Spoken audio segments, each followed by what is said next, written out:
thank you for this opportunity, and I especially want to thank the public when they show up to meetings like this. It's an important demonstration of their interest and commitment to the community. Let me also this time introduce my colleague, Deborah Watts, who was very important in the conduct of this project. I'm here to speak on the subject of the decisions you'll be facing on the question of modernizing the Dare County Regional Airport. And I hope that the work that we performed and I'm presenting tonight about the economic contributions that the airport makes will aid you in that decision process. My background is about 30 years in economic development, everywhere from the ground level, working with economic developers, doing projects across the state, up through working at the University of North Carolina on some of the big picture issues on state level strategy. And in the process, I've consumed a lot of economic impact studies, and I know we as members of the public, we hear a lot about proposed economic impact of projects, and I'm sure you as commissioners hear those things as well. As someone who's not only consumed a lot of them, but produced a few of them, I'm well aware that quite often those reports can seem somewhat abstract or perhaps even seem exaggerated in terms of the impacts that they describe, or at the very least, they describe them in ways that don't seem entirely credible. So certainly in the performance of a project like this, which I know has ramifications for your decisions, we wanted to make sure that the sort of information we were gathering would be based on a direct portrayal of the way that the airport contributes to your community as is possible. And it's not that things like indirect effects and multiplier effects are illegitimate, but I do think it's clear for you if we're able to describe the very direct mechanisms through which the airport contributes growth in the community, and probably in ways that previously you didn't consider. I have been active here in Dare County, particularly here on Roanoke Island, throughout the course of my career, and both professionally and in some of my avocational interests. I'll be back here later this summer to install a new historic marker here on Roanoke Island that I was pleased to be a part of. So it's certainly no hardship for me to come back to Roanoke Island and Dare County and speak with you here today. I mentioned that the goal of this project was to provide the information to help you make the decisions about modernizing the airport. And in that sense, we were focused on the economic impact of the airport, but not in just a strict numerical sense, but the other ways it contributes to the employment and the income and even the tax base of this community.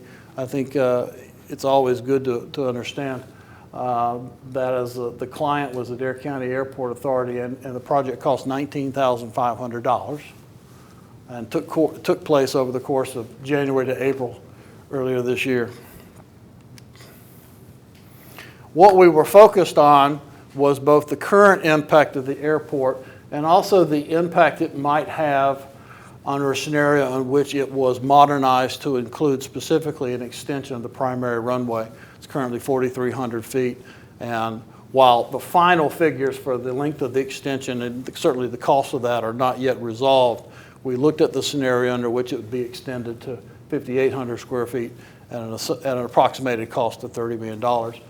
Regardless of what that cost ends up being, one important thing to note is that the contribution from the local level that you would be asked for is 10% in general of what the total cost would be.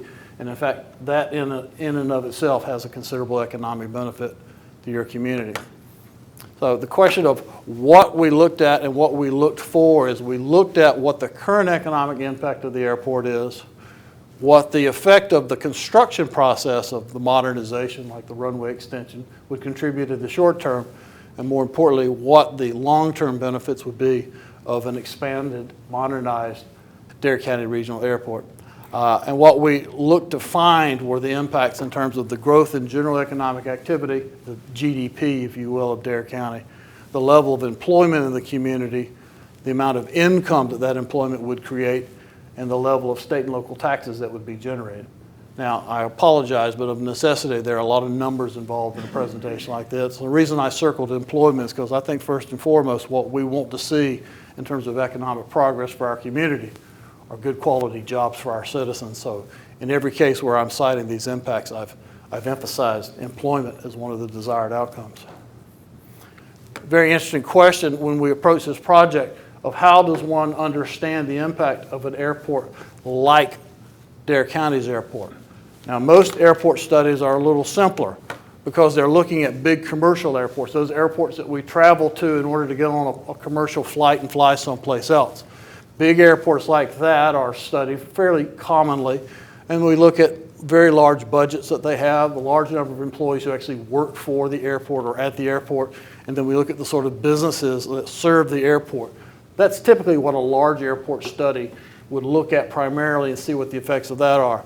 But in an airport, increasingly like the general aviation airport of like Dare County, you also need to look deeper to see how aviation enabled by the airport helps businesses in your community grow as they take advantage of the flight opportunities, but for both themselves, but in many cases, even more importantly for their cargo, and especially important in your case, for customers of Dare County-based companies. And in order to assess those other factors, we put a lot of emphasis on talking to the marketplace, getting out into your community and conducting interviews with what we characterize as critical constituencies, talking with business leaders, talking with policymakers, talking with people like many of you in the room who are part of this process. And once again, my colleague Deborah Watts took the lead on this point. But the point of this was, this is not merely a numerical exercise. It's one that we rely upon the market and people who understand this community and its economy well to help us identify the more subtle ways in which something like the airport contributes to your community. Here are our major findings. Well, let me first summarize that North Carolina has a marvelous network of airports. There are 72 public airports in North Carolina. Oh, there are hundreds of airstrips, but there are 72 public airports. 10 of those have scheduled commercial service. 62 of them, like the Dare County Airport, are general aviation airports that host a variety of aviation activities but do not currently have a scheduled airline serving the community. And those 62 are scattered across the state in urban as well as rural areas, are in many ways an underappreciated part of the economic infrastructure of this state because they come into play in so many business decisions that typically don't catch our eye. But still, in that context, Dare's airport has a relatively modest level of activity. Now, certainly because of the seasonal nature of much of your activity here, it varies tremendously. In fact, most of our work was done in the early months of the year, where obviously activity at the airport was rather less than it is during its peak. But I have to say, in general, the level of flights, the number of planes that take off and land, is a modest level of activity. And that can be quite deceptive, because what we found in our work was that it's not the number of flights that determine whether an airport and to the extent an airport contributes to your economy. It's the type of flights that you host. And that was really what is one of the major findings of our work with you. And I think it informs not only your decisions, but some of the decisions that are being made at some of those other 72 airports across the state as they assess the value of their airports as economic development assets. But I would also caution you that one of the things that's going on in the national aviation industry, and particularly within the air fleet, the sorts of airplanes who use your airport, there are some changes underway that I think suggest that the status quo is not sustainable. You cannot stand still because there's a change underway in the type of planes that you are serving, and many of them require aspects of your airport that are increasingly inadequate. Mr. Lane? Yes. 2 questions. During our peak summer season, about how many flights per week take off and land at MQI? Well, that's a very interesting question because I was just informed that they're actively monitoring it right now to test that issue. And perhaps if you wanted to speak to someone in the audience who's got the most current numbers on that. Second question. Yes, sir. With regard to the changes, going from what to what?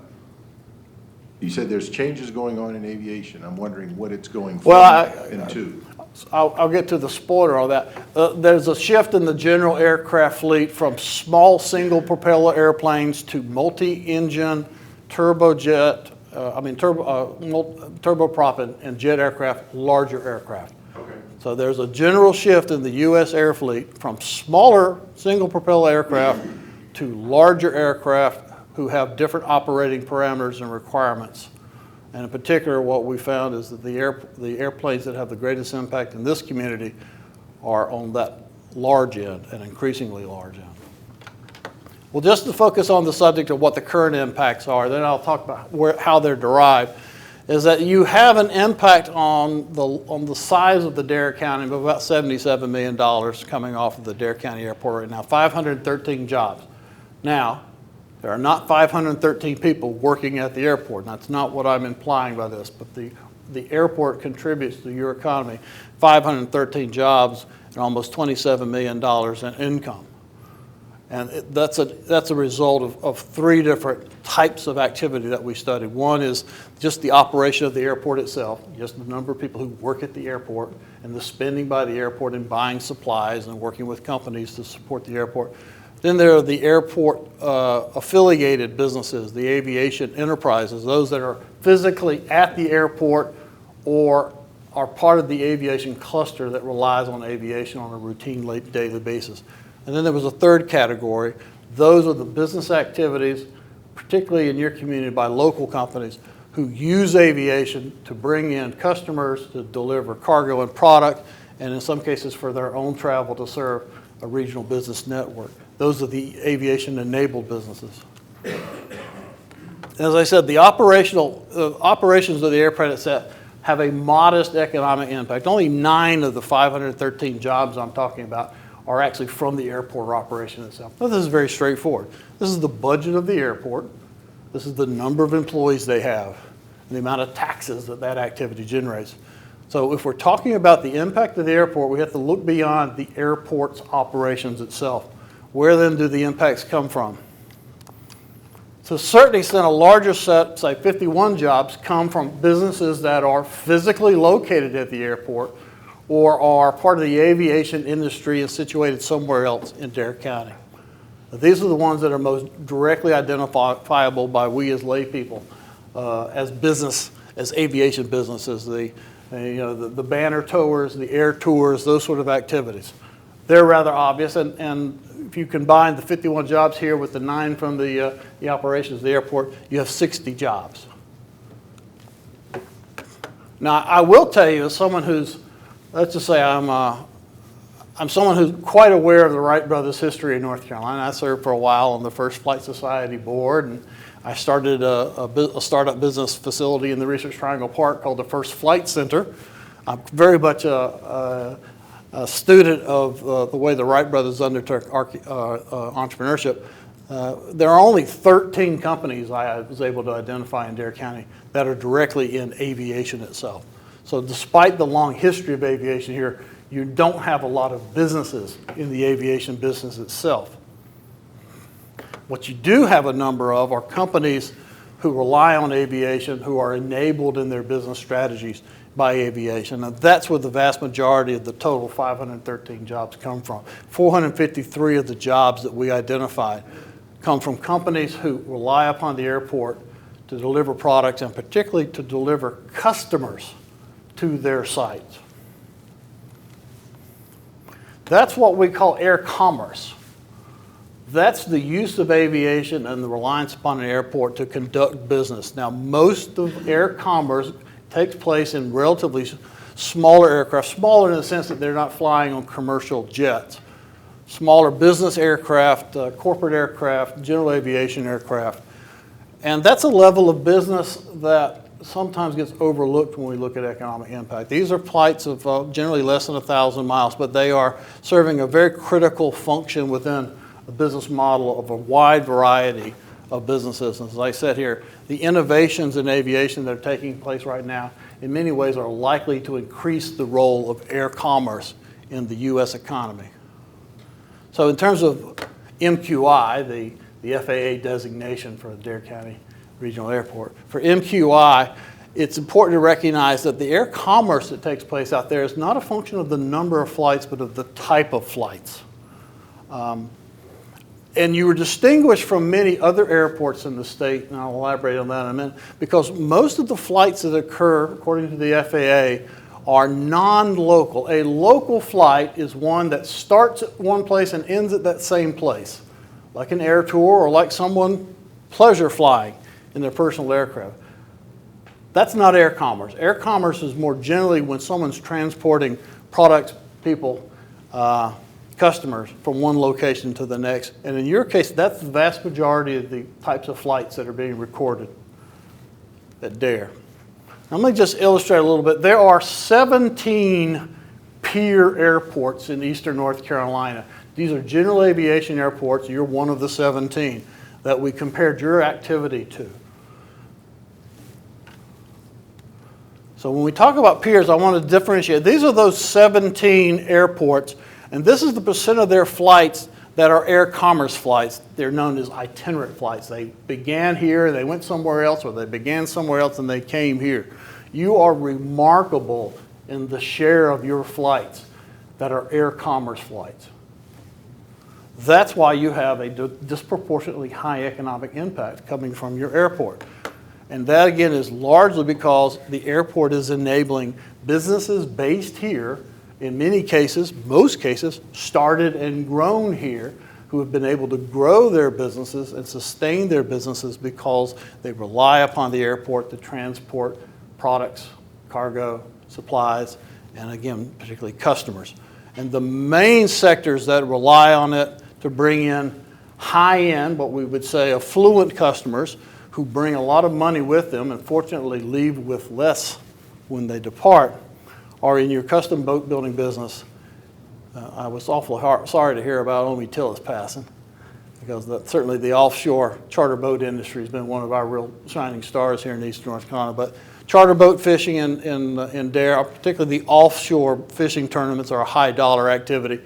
And then we have a set of mega house rentals and events that also bring us in this select group of affluent customers who arrive and depart from DARE County using private aircraft and relying upon DARE County Airport for that.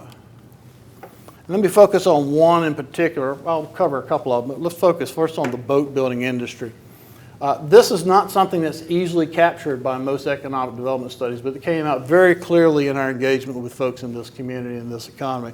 They know full well that your boat building industry here, because it's so focused in many cases on large, expensive, what we could call luxury craft, is highly reliant upon global customers who can access their boat in the process of it being constructed, and they do it routinely, and they send a number of people down, captains and architects, to oversee the process. They rely on their ability to access the boat builders here in DARE County, particularly in Wanchese and here on Roanoke Island. Now, this is the cumulative economic impact of the boat building industry, 532 jobs. Not all of those jobs are attributable to the airport, but about 25% at least you could safely attribute depend upon access by customers to the boat building industry through your airport. Now, for some of your companies, it's 100%. For some of them, it may be less than 10%. But on the average, at least 25% of the economic activity, the jobs, the income, the tax base coming out of boat building is reliant upon the kind of access that the airport provides.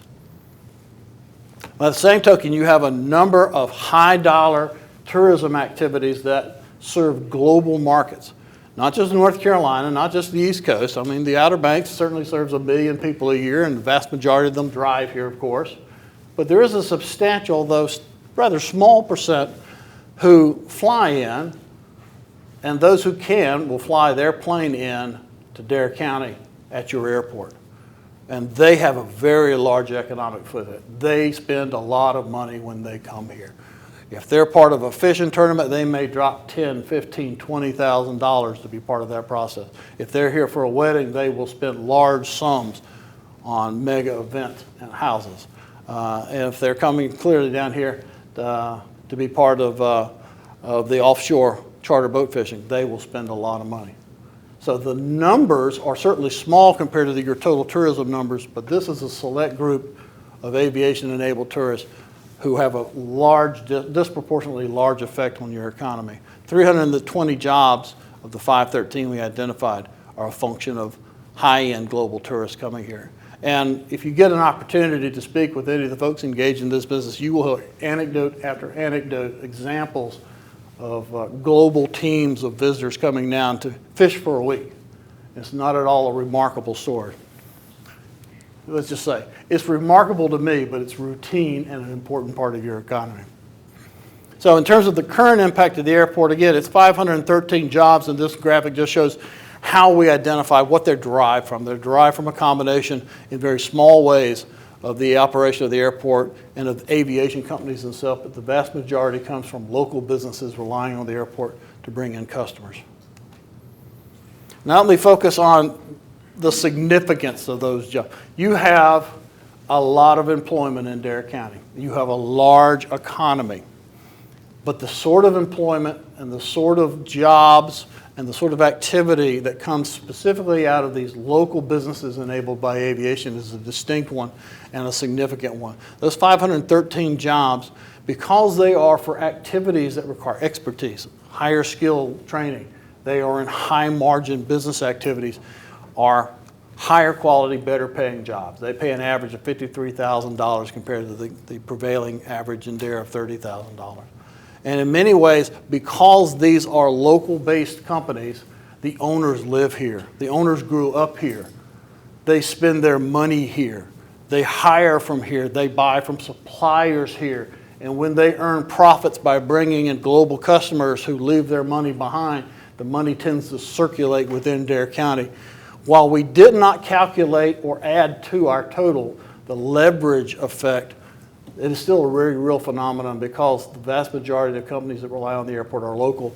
There's a higher leverage effect from the wealth that they help attract from their customers.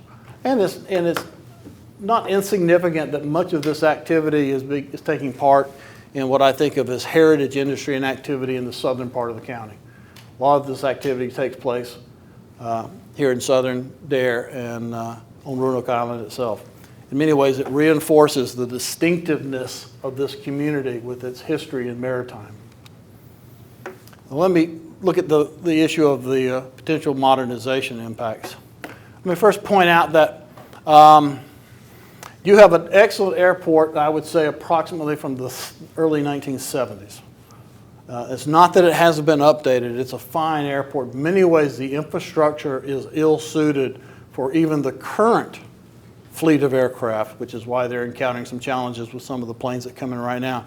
And that's in large part because your runways are simply shorter than your piers, and a short runway cannot accommodate even some of the current craft that would like to use the airport, forcing them to use some of your pier airports, and it's going to be an increasing issue going forward as the U.S. aviation industry shifts from smaller to larger aircraft. Let me show you your comparison to your peer group again. As you can see in the red bar, you're significantly smaller than the majority of your peers, shorter than the majority of your peers. This is the primary runway. There are 3 runways, but the longest primary runway is 4,300 feet. So you're certainly at a disadvantage competitively, even within your own region, much less nationally.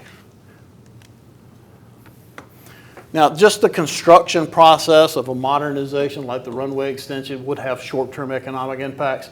It's important to acknowledge that those things exist, but it's, I think, less important than some of the long-term benefits. But because in this particular case, any expenditure required at the local level is leveraged 9 to 1, in other words, you're only covering 10% of the cost most likely, this is a significant return on whatever commitment you would be asked to make.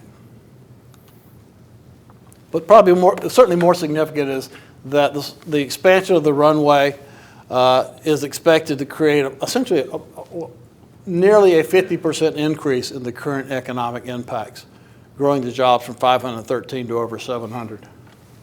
And that's quite straightforward. You cannot serve the existing demand for the types of aircraft that would like to use it, and as the market shifts to more aircraft that are unable to use your current airport, you have an opportunity in front of you in terms of existing and projected demand. One last factor that was not part of the original scope of this project, but came out very clearly in the conversations we had with you in some cases and with your fellow citizens. This community,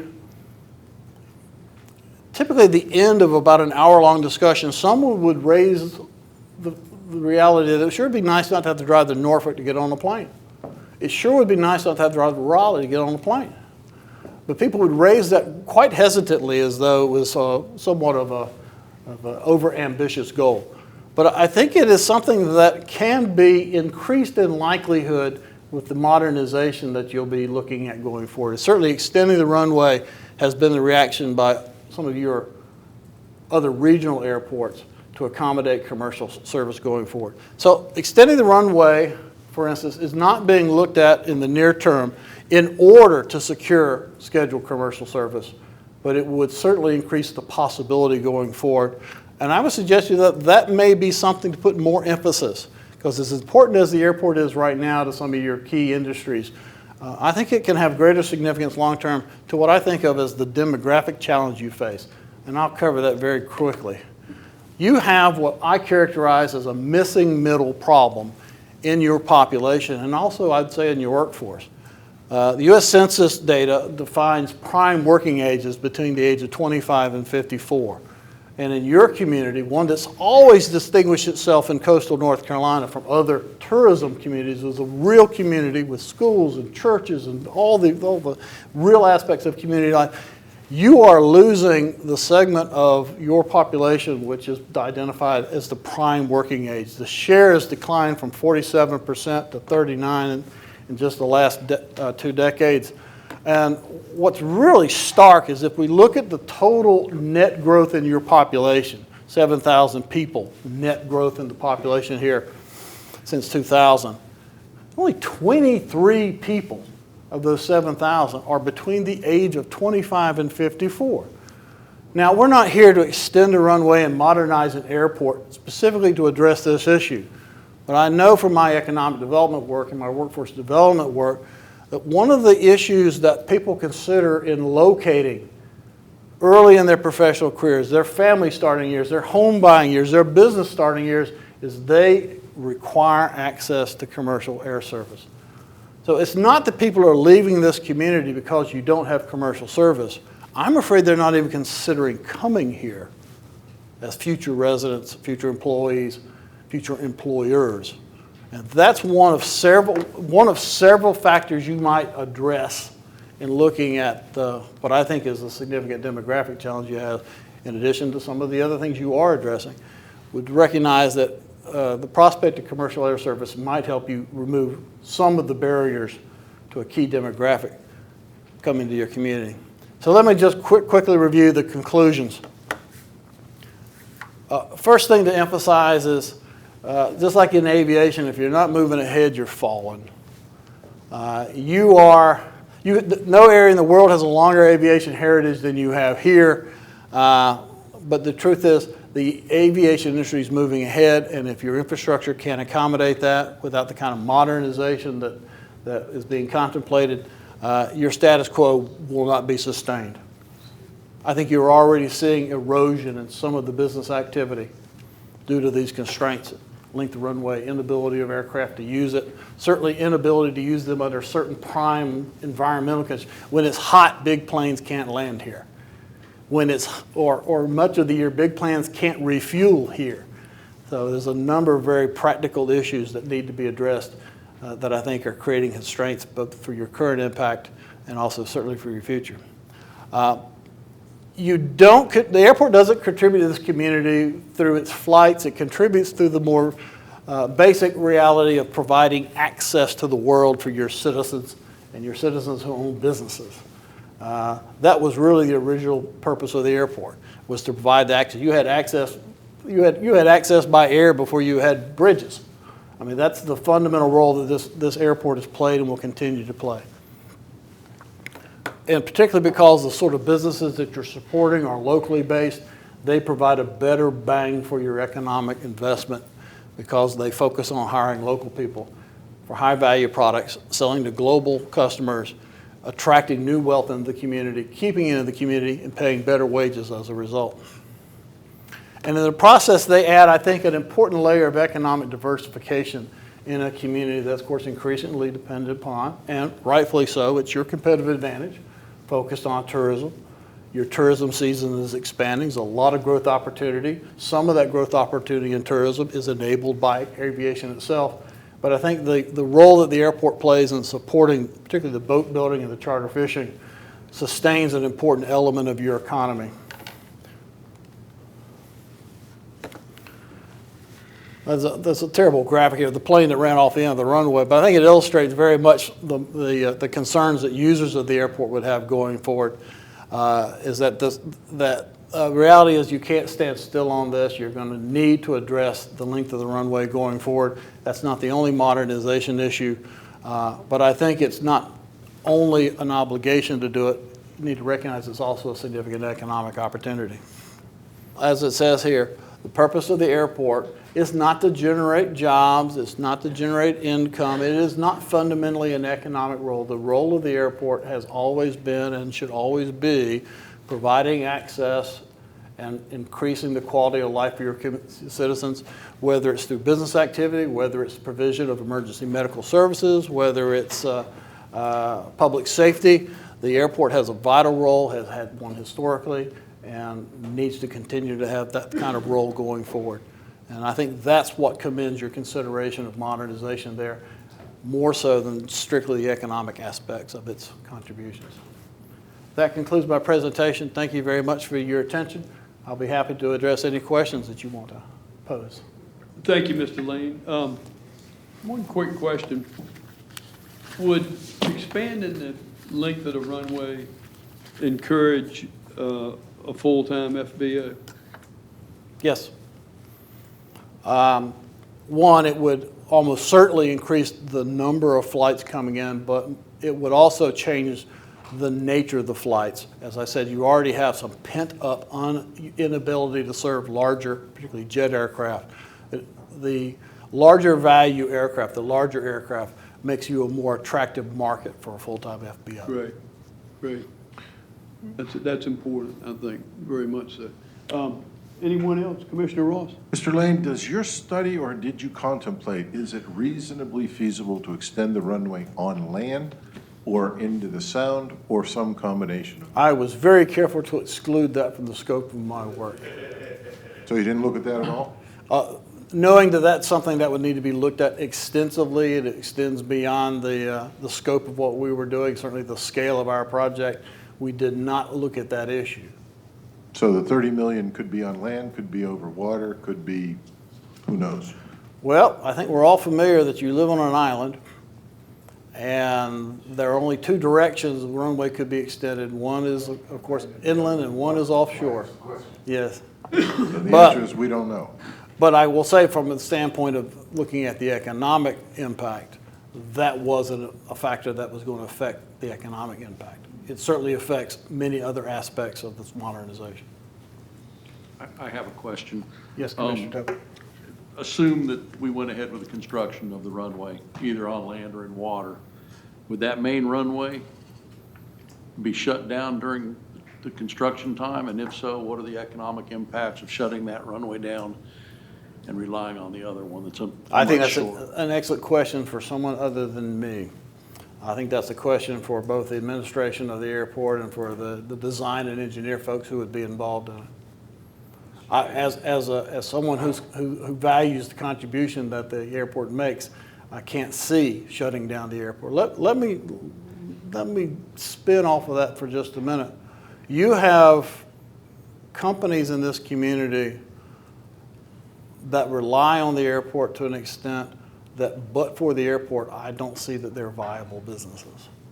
And that would put a premium on maintaining the operational basis of the airport under any modernization scenario. It's a boat building business in particular is, and to sort of said the offshore, it's a very competitive industry. You're competing with Florida. And in many cases, the boat building and the fishing centers in Florida have far superior airport service than you do. You have a competitive advantage, in many ways rooted in the brand value of Hatteras and Roanoke and the Outer Banks. It's a strong brand value. It's business school talk. Strong brand value. But I do see that it would be imperative, from my standpoint, that the airport remain operational under any scenario. Thank you. Commissioner Couch had a question. Mr. Chairman, if I could, we've got David, the airport director here, and a couple of board members. Is it okay to ask them to come up and maybe have a question or two for them? Absolutely, sure. Okay. David, you want to come forward? Well, thank you very much for the chance to speak with you. I do think many of your questions that are prompted by this presentation are better addressed by the authority rather than myself. So I welcome the opportunity to surrender the lectern to David. I was just fine sitting back here. The question about shutting it down, I would think there would at least be times it would be closed. If we had a larger aircraft that needed to arrive, and this is not I'm not answering this 100%, but they could make a reservation. We could, get construction stopped or whatever, if it's a crane or whatever's in the way and have them land. Anything else? Did you have something else, Commissioner Cowan? I think it's time. I don't know my way around the money enough, but I just, we've got a screaming economy here, and we had the study from NC State there that, indicated if we're going to expand, yes, tourism is our bread and butter, but if we're going to expand on that and expand into other directions, we've got to meet the challenges of what's coming. And air is going to be it. There's a lot of cars on the highway, and it's not too terribly difficult to fly here. But I'm really sensitive to the fact that we may be getting a bit of a idea from people that you can't get there from here by air, and that bothers me. Point well taken. One of the reasons I asked the question about if the runway was going to be interrupted is we get a lot of shipments too. FedEx, UPS, they all fly in aircraft every day. And a lot of my customers come in by aircraft. In fact, the jet that went off the end of the runway that was in that crane was one of my customers. Tunstall. Yeah. One of the questions about whether it was going to go, looked at it going into the water or on land, I think it was a combination of both. Yeah. Yeah, it was, Yeah. in the original work that the engineers have done, Rob, a little bit has been, on land, relatively speaking, a very little bit. Yeah. Most of the extension has Would been be in the into the water. sound, by necessity. Yeah.